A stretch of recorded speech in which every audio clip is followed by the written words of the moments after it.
ప్రారంభించుకున్న చనాక కొరాట కావచ్చు, లేకపోతే సదర్మట్ బ్యారేజ్ కావచ్చు, ఈ ప్రాజెక్టులన్నీ కూడా 10 సంవత్సరాలలో అనుకుంటే ఎప్పుడో పూర్తయి ఈ ప్రాంతానికి న్యాయం జరిగి ఉండేది.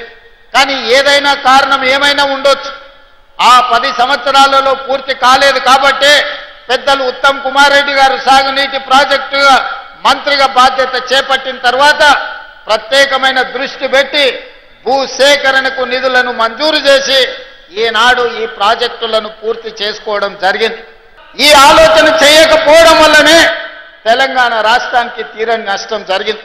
కేంద్రం నుంచి తెచ్చుకోవాల్సిన నిధులు, ఇస్తున్న నిధులు కూడా తీసుకోకపోవడం వల్లనే ఈనాడు తెలంగాణ రాష్ట్రం మీద 8,11,000 కోట్ల రూపాయల అప్పుల భారం పడ్డది.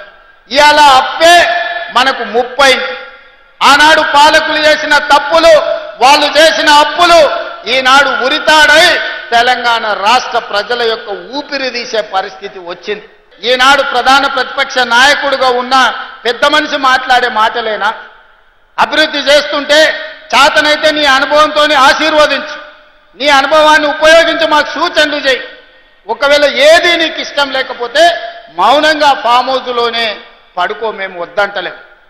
చివరికి రాజకీయంగా మీకు సమాధి అవుతుంది తప్ప ఇందులో మీకు వచ్చేది ఏమీ లేదు.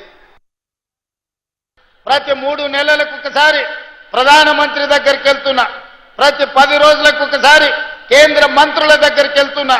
ఢిల్లీ నుంచి రావాల్సిన అనుమతులు, తేవాల్సిన నిధుల కోసం కేంద్ర ప్రభుత్వంలో ఉన్న పెద్దల్ని మేము ఎట్లయితే కలుస్తున్నామో రాష్ట్ర ప్రభుత్వానికి కాంగ్రెస్ పార్టీ మేమందరం బాధ్యత వహిస్తుండొచ్చు. చాలా మంది అంటుంటారు నరేంద్ర మోడీ గారిని పదే రేవంత్ రెడ్డి గారు కలుస్తుంటారని. నరేంద్ర మోడీ గారు నాకు బంధువేం కాదు, నరేంద్ర మోడీ గారితో ఇంకా నాకు చుట్టరికమేం లేదు. కానీ వారి దేశానికి ప్రధానమంత్రి అనుమతిస్తేనే ఎయిర్పోర్ట్ వస్తుంది, పెద్ద పరిశ్రమలు వస్తాయి, మనకు నిధులు వస్తాయి.